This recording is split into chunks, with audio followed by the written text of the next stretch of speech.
Hi, good morning. Welcome to Come In and Get Comfy. This is our first episode. Yay! I brought Taylor Swift with me in case you guys wanted to know because this has been a long time coming. Okay. And I am so excited to be here with you guys today. And I am also excited to have my beautiful cousin, Anela, with me here today. Thank you so much for coming and joining us. Happy to have you. Me. I appreciate your invitation. We're gonna get into some healing modalities that my cousin has dived into and been so willing to share her experience with me. And I really appreciate that. And I've learned a lot. So I wanted to bring my cousin on the podcast to talk about the life she has created for herself and the journey to get here in this wellness space and just living a healthy lifestyle and mental health and all the things that encompass that. So, welcome, my cousin, Anela. Hello. Yeah, thanks for having me. Appreciate it. I'm excited to be here. This is my very first maiden voyage. This might be a little wonky at first, but we're going to work it out. And I appreciate everybody's patience while we get where we want to go. So, first things first, I want to highlight the episode's theme is going to be about healing, comfort, and finding peace in your life. And I think that Anela represents a really good example of that. I've known Anela, she's my cousin, so I've known her for a long time. She's my cousin by marriage. So we haven't known each other our whole life, but ironically, we kind of went to school together when we were kids and then knew each other later when our families joined.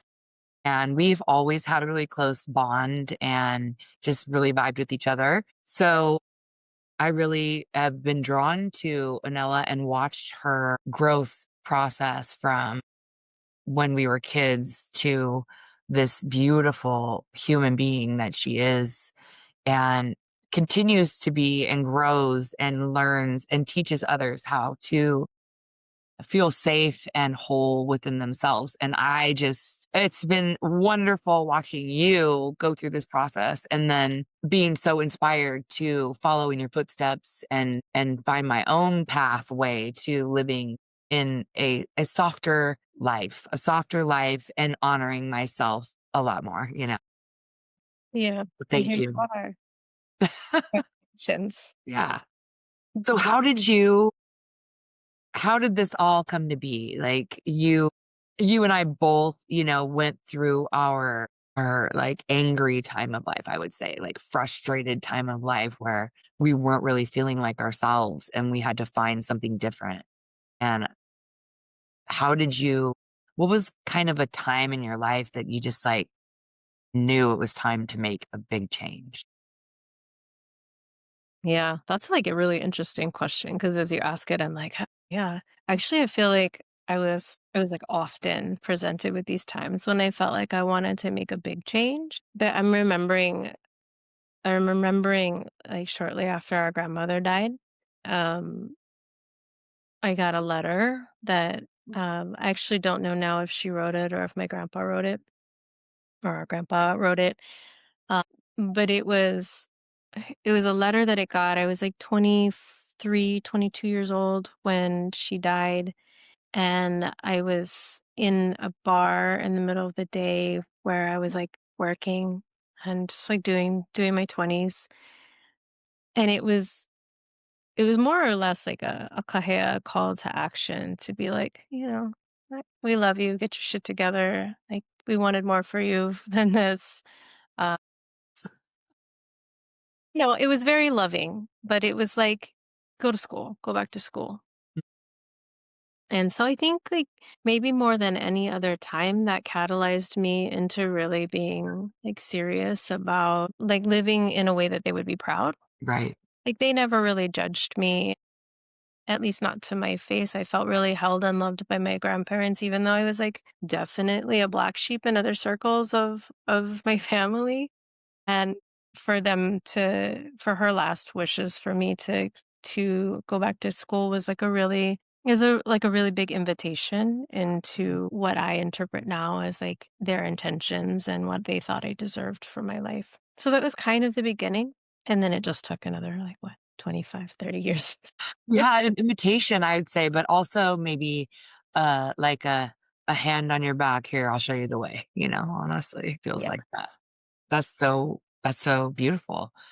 And then, yeah, 20 years later, that's something that I definitely want to address in, this space is that, first of all, everyone is welcome here, and we celebrate everybody, and we honor everybody, and each person is gonna find their own way, and it's a work in progress. That's why I feel like it's called a practice, because you have to remind yourself over and over again to get back on the practice of being in yourself and with yourself and connected to your higher power, spirit, universe, whatever that means for you. And this is years of practice and culmination to be where you are today. And I don't want anybody to get the idea that you're going to be fixed overnight, if you will. Fixed is the word, or you feel better overnight. You take baby steps down pathways to finding yourself and feeling out where you're supposed to go and just your way to being a good human being and participant to give back in the earth. So I just want to say that this is not an overnight thing. This is a lot of work that you put in. yeah. Yeah, and I would go so far as to say that it's actually probably gonna feel a lot worse before it feels better, right? Like, we come by our strategies really honestly, and they help us and protect us and keep us in alive and in survival all throughout all kinds of things. And so when we start to turn towards the things that either we believe are right for us or we believe we should be following, or the things that are really like calling us that we can't even put our fingers on, a lot of times it strips away the things that have really taken care of us, and it takes away like our armoring, our protective gear, and then life gets a lot harder for a while. Right. And so there's like a part of me in the moment where you're like, we went through our angry phase, and I was like, girl, I A little angry. love that fighter. Like, Yeah. part of me still is like, what are we doing here? Why are we so calm all the time? No, it is so hard. Like that is like, and if that's who you are, you have to honor that. I'm the same way, girl. I love, like I feel so good spending time and space with you and the ladies that I was able to spend community time with was so pouring into me. Like, oh my God, I was soaking it up. So beautiful. But my baseline is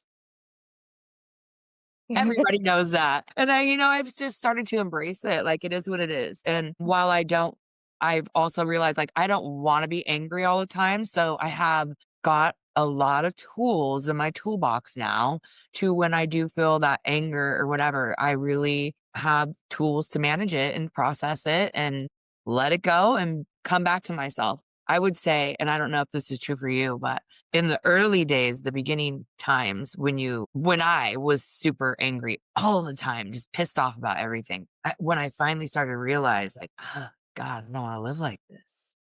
Mm. I just don't wanna live like this. Why am I so angry all the time?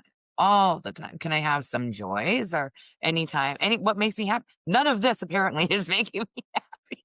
So I think that was one thing that kind of put me on my track was like, yeah, Yeah, there's like a couple things that makes me think of. It's like anger's that secondary emotion that we go to because it's whatever it's within our range of expression that we can let out into the world for whatever reason. And underneath it is the unprocessed emotion. And so when we process the emotion, when we heal the emotion that's there underneath the anger, then the anger gets to have choice. And so the other thing that I was thinking is like now the troublemaking that I do is generally it comes across as like principal, somebody who's gonna like who can take a stand, although I don't always like somebody who can take a stand, and then somebody who likes to create mischief. Like, I really get to live more into, like, how our grandpa behaved, which was, like, generally, like, good-natured, but very mischievous. Like, the 2 of them had this way of causing, like, just lighthearted trouble, and so now that I get to be choiceful in my anger, I get to, like, not be as charged into situations that I might be wanting to create damage and more just like creating mischief and like messes that other people get to clean up later. And then I can save that anger for when it's really justified. That is a beautiful sentiment, and to be aware of that, like, that's so wonderful, and also, yes, that mischief is I do the same thing kind of, like, to honor my dad, like, my dad was just a great guy, and I really just, like, wanna emulate that goodness and that's me, that is part of me, and so it's in here somewhere. That side needs to come out, and so that's what I've been working towards, so I feel that emulating the people that really inspire us so much too. And then tabling our anger in a different way, I love that. Okay, let's move on to how you got into somatics. Yeah. Do you want the long or the short version of that? Whatever you wanna share. It seems like it's a great story, so maybe we can do a whole 'nother pod about that. Yeah. I mean, so really, like, somatics is it's popular right now. It's like a word that people hear, especially in the wellness space. But if we think about what it really means, it's like integrating the body from the inside out and all of its wholeness. And so we used to have this like operating belief or philosophy that like we can think and therefore we are. Right, and there's, like, a period where separating from the body is kind of at a like, optimized, so or optimal, so there's, like, this concept we could, like, override the body or push through pain or, like, will our way through things, and that is true, and then there's a cost that happens because the body and the nervous system is still doing what it's doing underneath whatever the mind is, like, sharing, operating, like, commanding. So from like a just a basic what is somatics, it's like how our bodies operate just like naturally from like the way that our energy moves to the way that our muscles are configured to the ways that our skeletal structure supports us to the ways that our nervous system enacts different strategies to protect us, etc. And for me, living like I grew up assimilated into white culture in this like rural place, the place in California, and was disconnected from my culture, which like lives in the body. My culture, like the people still operate inside the land, like we like fish and we're in the water and we're in the mountains and we're in the plants and like our operating systems are still moving in this way that requires us to be fully present in our bodies. So I have that inside my blood. So like living in this place that was very disembodied, like what kind of status can you achieve and what kind of pedigrees or credentials can you achieve? What kind of salaries are you earning? All of that stuff was confusing for my system Yeah. and frustrating for my system when, like, I I wanted to be in the water, or I wanted to be without shoes, or I wanted to be, like, dancing, or I wanted to be making music. So from a very young age, I was in my body in a different kind of way.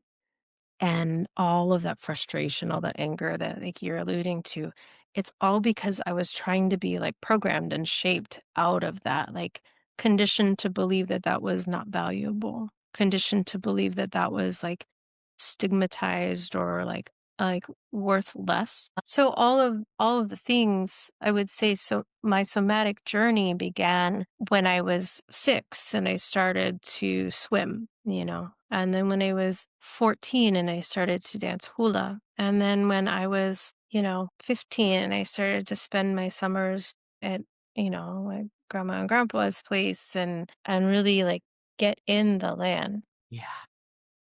And the dose of them and what they embody and bring out in you. It's so validating. Yeah, that's true. That's true. Like, I have a feeling, and I don't know if it's just because we're cousins and we have this like shared set of grandparents, or if it's because of just like that phenomenal. But like, I have a feeling we're going to talk a lot about them today.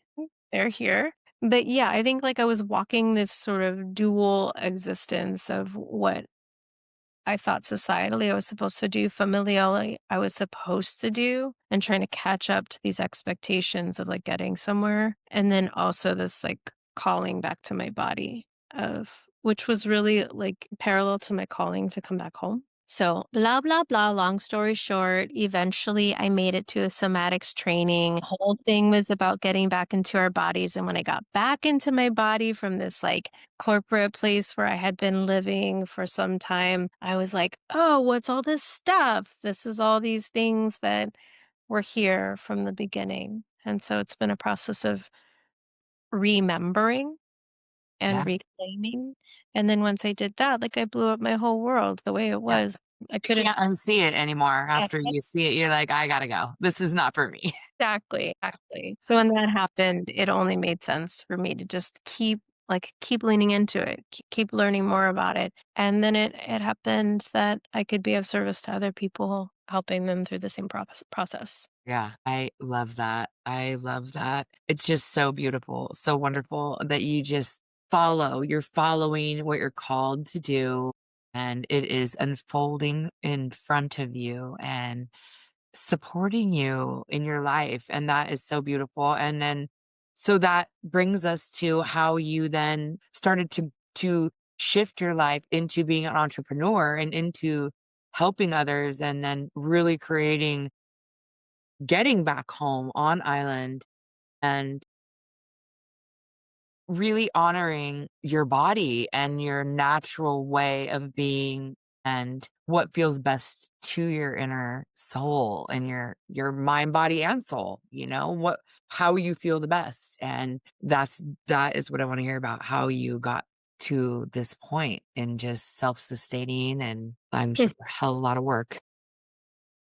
I think it's hard to be, how do I want to say this? There was a point in time where I was on my journey of healing that I had like cleared enough of the ground cover to see what the root of everything that I had been like longing for, all the things that were creating like the real pain in me and the real turmoil in me revolved around being connected to my family, my grandparents, my ancestry, my lineage, my home, my land, my culture, and like having been like placed in a like being been placed in a pot, like a potted plant for all of my life and just trying to like break out and create roots. And I couldn't do any more healing work from over there. I like had to come home at some point because everything was pointing like, well, you're this Hawaiian who has this story about being a Hawaiian away from home, but why are you staying away from home? And so then there was this whole like piece of the work that I needed to do um, around like forgiving myself enough that I don't know enough to be my age and to come back home kind of empty-handed without anything to contribute to Hawaiian society is really a difficult it's really a difficult journey and it's a difficult ask. It's considered rude to show up empty-handed. And so, but if you don't grow anything where you live that is of value to the people that you're coming to visit, it's a humbling experience. And so I had a quest like in the middle. I was on like a journey to try to find and build skills that could be of value to my people so that when I got home, I would have something to offer. And I still don't know that I don't know that that's fully like resolved and integrated inside myself. But I think it did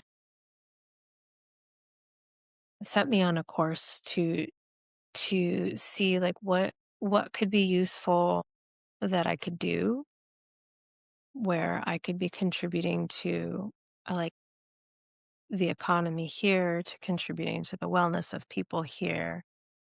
And yeah, over time, I think it's starting to come more into focus. When I began the practice, I was like, oh, well, I can do my private practice and that will give me a chance to like volunteer and be in the community more. I think over time, I'm starting to understand like actually integrating somatic work with indigenous wisdom is like really, really what we need to do because like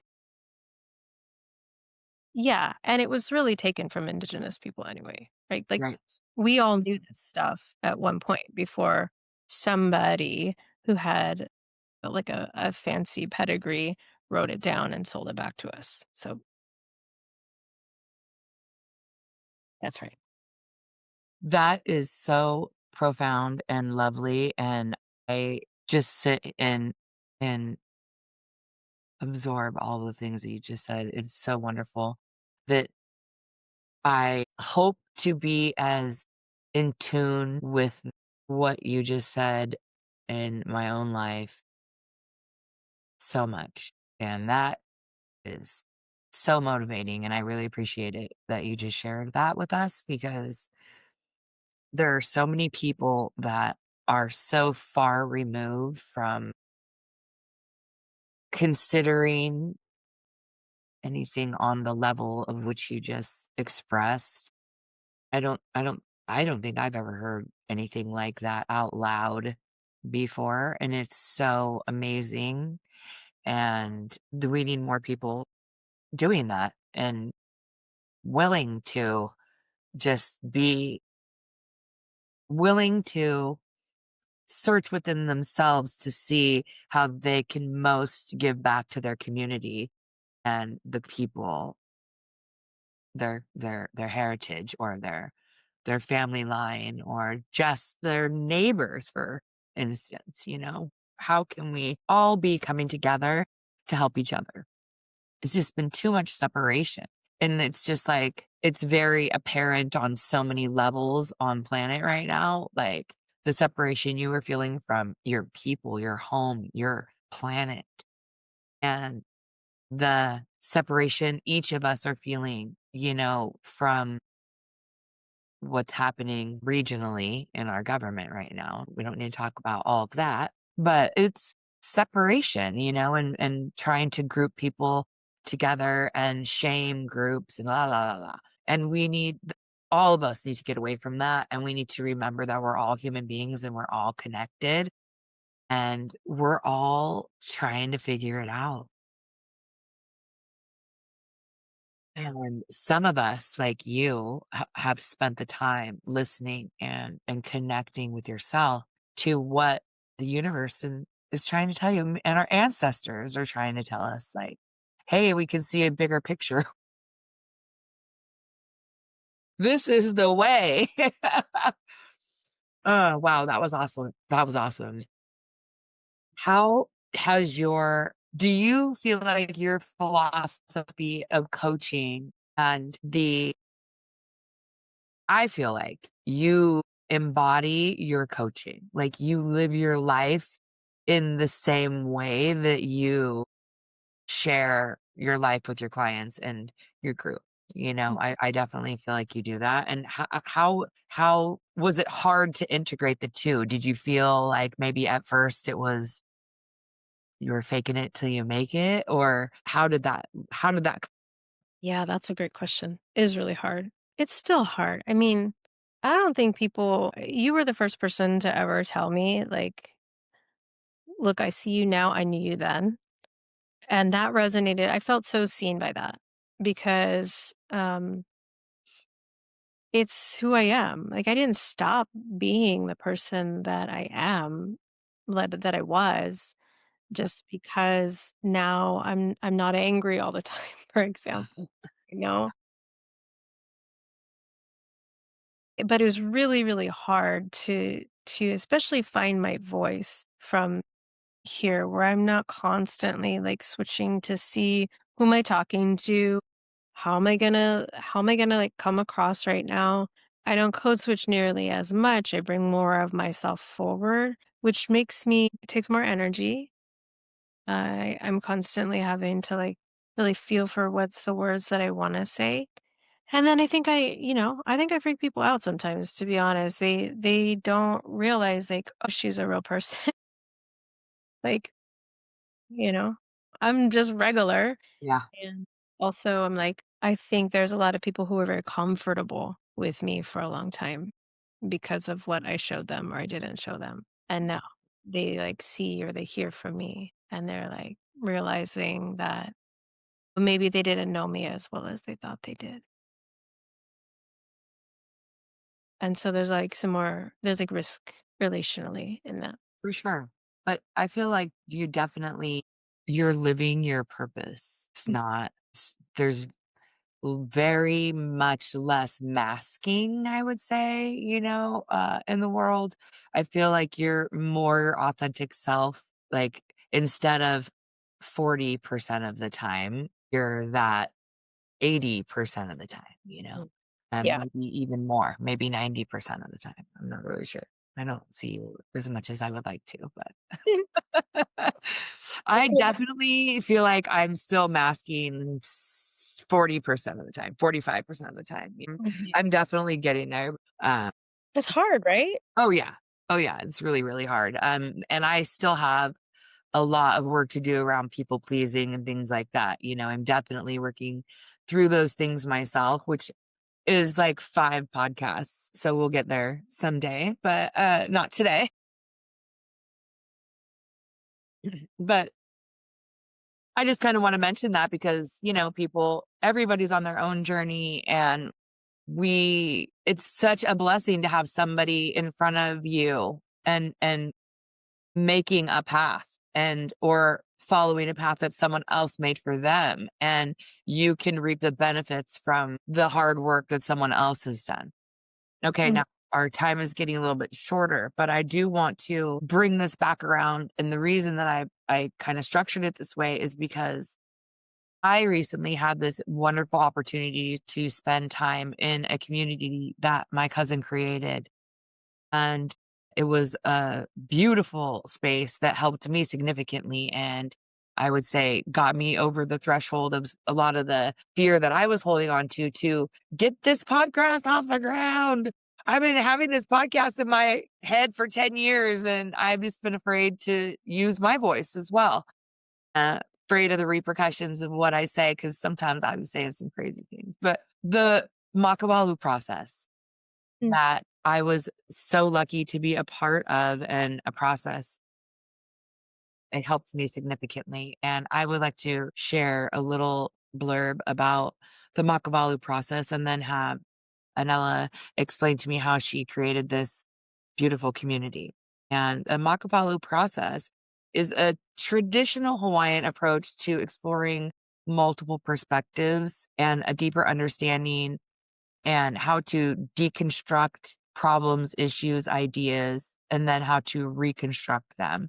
And there's, I believe, 8 perspectives that you use to look at that. And it encourages openness, curiosity, and a holistic reflection. And then if you guys can just take a time to kind of look through your own eyes and see, how you can maybe integrate this process into your life, it would be super beneficial for you. So Mm. what do you want to tell us about that Makabalu process that you created with Yeah. your group? I mean, first to just like be really super transparent is actually not a traditional model at all. It's not. Oh, It uses So the Makawalu Umali'ula model is just something that I started to dream on and pray on and really like doodle on like a couple of years ago, but really like all of my life of feeling for what does a balanced life mean? Like actually, if I was to be fulfilling on all of my kuleana, all of my responsibilities in a good way, and I was to be like fully sufficient and whole and on purpose, what would need to be in balance? And what emerged were these perspectives, these different aspects of my life that just kept like showing up as themes over and over again. And there were 8. And that uh that helped me to look at this concept of Makawalu, which is an Olelo Hawaii, a Hawaiian word that means 8 eyes, or another meaning for it is the way that we can look at things from multiple different perspectives to understand it more deeply. So this like concept of living inside of a singular worldview. That's like a really like ethnocentric or like Western way of being. Like we live in late stage capitalism. And so everything is like disembodied and supplied to us through like mass consumerism. And we are in these individual family pods and we're trying to like get ourselves to some particular outcome, right? Like all of the things that we're fed to believe in Western society. But actually, if you're like part of a marginalized group, if you're part of an indigenous, like land-based knowledge center, if you're part of like a BIPOC identity, if you're like differently abled or like neurodiverse, you understand because you're living in an alternate worldview than that worldview already. So you already know something different. I feel in a different way. I see the world in a different way than what's happening. But Yeah. you never have to. It's like a source of privilege. I just get to walk around, and my way of thinking is the only way of thinking. Yeah. So I started to really do the work to say, well, if I trusted myself and I really believed that like what I'm trying to balance and cultivate and feel for in my life was legitimate and had worth, what would Yes. they be? And that's where the Makavalu model comes from. It was first spirit, right? Like our ancestors and spirit and the gods and the people who guide us so that we are not the biggest thing in our universe. We're not meant to be. So who are Right. we held by? Who are we led by? Who's our compass? And then from there, all the different components of land and food and relationship and body and storytelling and resource and what eventually turns into our expression, our skillful expression of all of these things. So I kind of smooshed that together Yeah. with the way that I wanna live in the world is connected to other people. I wanna be connected to other people in, like, rich and reciprocal ways where we can care for each other and where I don't have to hold everything down for everybody all the time because there are other people holding different parts. Yeah. It's based also on this concept of an ahupua'a where we all are sharing resources, but we're all contributing in. So Right. the process turned out to be an experience and an experiment of community building while everyone exploring their own like dimensions of self and relationships with the world around them through these 8 different perspectives. And those Beautiful. they're all informed by like traditional Hawaiian concepts because that's who I am. That's who my teachers were. Yeah. Right. But everybody was invited and is invited to really be in an exploration of their own expressions of all of these. Yeah. And what a fantastic way to give back, period. Like just educating other people on your culture and on how to just be a better person. I mean, we need more of that. We need more of that. And you came up with this, and I stand in awe of you in that. And in the group, I gained so much things that I've kind of already known. The most amount of validation that I have ever received was in that group. It was a group of women, and I shared this with Anela before, but I want everyone to know this. It was so amazing.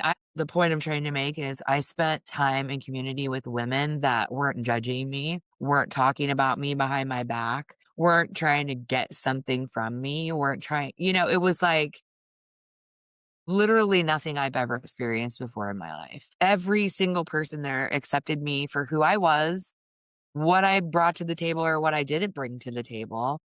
And when I spoke, I felt loved, I felt heard, I felt validated, and that was the first time that's ever happened to me. And I can't imagine how many people are living on this planet that live their whole lives without having any of that in their purview, anywhere near them. And because I went through that process and I had that experience, I am so much more dedicated and committed to making sure that more people feel the love that I felt in that group that day. I almost made it through this whole podcast without tearing up. But you do that to me. You do that to me, my sensitive side. But I loved it. I loved it. I wanted it more. I literally made my job give me 2 hours a day every day off of work, or every Monday or whatever Monday. And they were just like, "You're so annoying." And I'm like, "And I don't care. I'll call in sick if you do not give me the time off. I wanna be with these ladies." Like, they give me so much more, and it was wonderful.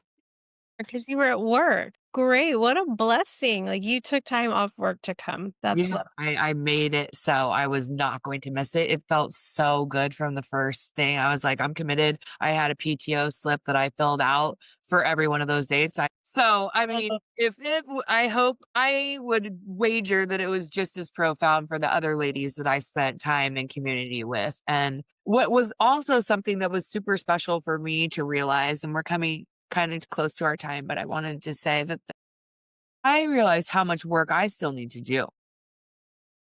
Where I am, and, like, I thought, "Oh, shit, I'm good. I've done all these things. I'm feeling great. I ditched my baggage. I'm losing weight. I'm actually literally losing weight because I'm losing my baggage, and it feels so good." But the way that some of the ladies that have been doing the work are so in touch with themselves and what they need for themselves and the path that they are charging down is so inspiring. And I cannot wait to dive more into these techniques so that I can get where I'm going and put the work in and be able to inspire others in a similar way. So thank you for that. Thank you Yeah, so much. If you didn't know, you're making a difference in the world. thank you. Are you open to a question yourself? Absolutely. You were talking about having never experienced being in a group that felt so, like, safe and generative and, like, accepting of you. What is having access to that level of intimacy and belonging make possible for you? So much. So much. I feel supported for the first time in my whole life. Like, What having that support, having Jenny check in on me and still support me, and I have not been the best communicator and throughout this process, and just show the compassion of, like, maybe seeing me, like, maybe she's been there before, and that was just like, I'm okay. I'm okay. I'm getting there, and it is messy. Woo! It Mm. is so messy, girls. You guys, this shit is messy, okay? And sometimes it's 5 steps forward and 2 steps back, but whatever. Keep going forward. Keep doing it. you know? Yeah. Some days it looks like you're in your bed all day because that's what you need. That's what your body needs. You gotta listen to yourself. You gotta listen to those things. And I'll be perfectly honest, I got some blocks coming into this today, which is it leads me to procrastinate and not be able to focus. And so I do a lot of things last minute. The universe thinks that's hilarious. Definitely wait till the last minute to give me the download that I need to come through to put together this uh little sheet that we have that it takes some time. That's part of the trauma, like, and I honor that. I'm just trying to give myself some space and peace to know that I'll get it done. I'll get it Mm. done, and some people are gonna be offended by it, and it's gonna be okay, and that's gonna suck, but it'll teach me. Yeah. I mean, that's been my experience, and I'll keep this brief because I know you said we're coming up on time, but my experience of finally finding our people is when we're finally able to express and be witnessed in those places of trauma and soreness and be accepted and related to, we're able to let something complete inside of that. Yeah, like we hold it because we're never able to fully let it be expressed with others who can validate it and like be there with us and say like, "Oh yeah, I think I've been there before." Right? And so when we find each other and we can start healing and collective, then we can start making moves that to let down some of the baggage that we've had to carry by ourselves for all this time. And Yeah, and yeah. honestly, it's so interesting because I feel like it almost instantly goes away. Like, you really the pain and the suffering, like, I'll give you, like, a for instance, like, when I first started everybody this is wild. For years, every single time I interacted with Anela, I would sob. Every single time, I'm not exaggerating, I'm not kidding. When my family would tell me she was coming to town, I would sob. When my family surprised me with her one time and her kids, and I couldn't even fucking sobbing, and it was so embarrassing, and I had no idea. I had no idea why. I had no idea what it was, no idea what it was, and gradually throughout even right before I was invited to the Makawalu group. I'm crying. I'm just crying, and I don't know why. And but it felt good. And it was just, I felt safe with this person, and I realized that through the process, and she knew I needed the process, so she invited me. And that is what, I got through this entire thing with just not sobbing. And that is the biggest win for me. Like, oh, I'm a total crier, And so to get to the other side of this interview and I haven't had to take off my glasses to blot my eyes is a huge win. And it's massive progress for me in my life, and not in just dealing with you, in dealing with others. My emotions have been more manageable since doing this. And I just really believe in it, and I want to share it with others. And so I'm not sure if you want to shout out your coaching business.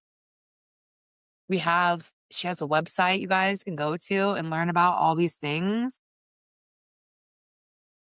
Yeah, for sure. You can find me at my website is Anela Barboza or ulele_coaching.com. I'm also on Instagram on both of those, Anela Barboza and ulele_coaching. Yeah. And really you can kind of find me out in the world. Please don't come to find me in Hawaii unless you live here. We do not do that. No one do that. But I would love to talk story and visit with anybody who wants to chat more or is curious about how to get in the work, is already on path doing the work. Wow. Thank you. Thank you so much for this amazing time that we spent together. It's always amazing. Um, wow, that was great. And I loved it. I loved every minute of this. Thank you so much for the time that you spent today and sharing yourself with us and everybody. I hope that you were inspired. I hope that you are ready to get on your healing path and spend more time with us here at Come In and Get Comfy. And let's do the work together. Mm. Thank you, Anela. I appreciate it. You cousin, thanks for the invite. Aloha, everybody. See you soon. Ahuiho.